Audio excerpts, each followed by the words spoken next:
Indemnity and guarantee are both important concepts under the Indian Contract Act 1872, but they differ significantly in their nature, purpose, and implications.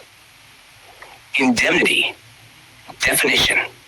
Section 124 of the Indian Contract Act 1872 defines a contract of indemnity as a contract by which one party promises to save the other from loss caused to him by the conduct of the promisor himself or by the conduct of any other person. Key elements. 1. Parties involved.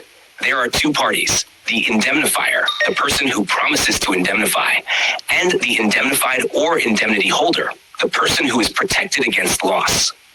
2. Nature of obligation. The indemnifier's obligation is to compensate for any loss or damage that the indemnified may suffer due to certain specified events or actions. 3. Contingent liability. The liability under a contract of indemnity is contingent upon the occurrence of the specified event leading to loss or damage. If the event does not occur, the indemnifier has no obligation. 4. Purpose. The primary purpose is to protect the indemnified from any loss or damage arising from a specific situation or event. 5. Example. Suppose a contracts with B to indemnify him against the consequences of any proceedings which C may take against B in respect of a certain sum of 5,000 rupees. This is a contract of indemnity.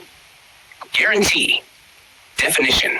Section 126 of the Indian Contract Act 1872 defines a contract of guarantee as a contract to perform the promise or discharge the liability of a third person in case of his default.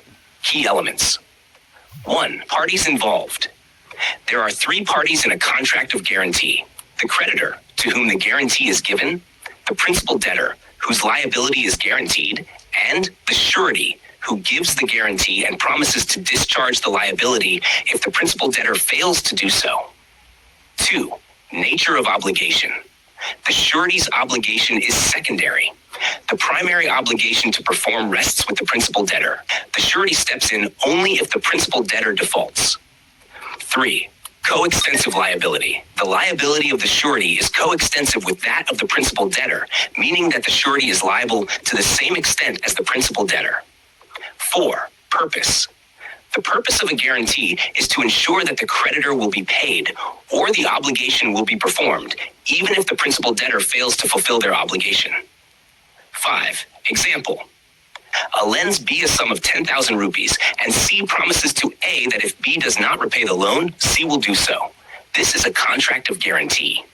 Key differences between indemnity and guarantee. 1. Number of parties. Indemnity involves two parties, the indemnifier and the indemnified. Guarantee involves three parties, the creditor, the principal debtor, and the surety. 2. Nature of liability. Indemnity. The liability of the indemnifier arises only upon the occurrence of a contingent event that causes a loss. Guarantee. The surety's liability is secondary and arises only if the principal debtor defaults. Scope of protection. Indemnity protects the indemnified from loss or damage due to certain events or actions. Guarantee assures the creditor that the debt or obligation will be fulfilled either by the principal debtor or the surety. 4. Right to sue. Indemnity. The indemnifier can be sued directly by the indemnified if a loss occurs. Guarantee. The creditor must first demand performance from the principal debtor before approaching the surety, unless otherwise stipulated. 5. Reimbursement. Indemnity. The indemnifier is not entitled to reimbursement from any third party. Guarantee. If the surety pays on behalf of the principal debtor, the surety has the right to recover the amount from the principal debtor. 6.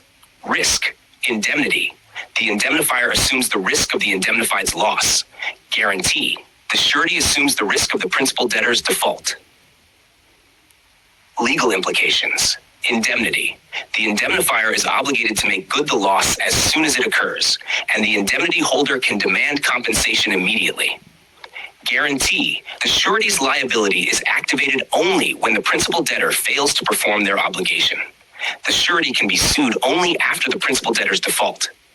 In summary, while both indemnity and guarantee are mechanisms to safeguard against financial losses or defaults, they differ significantly in structure, liability, and the roles of the parties involved.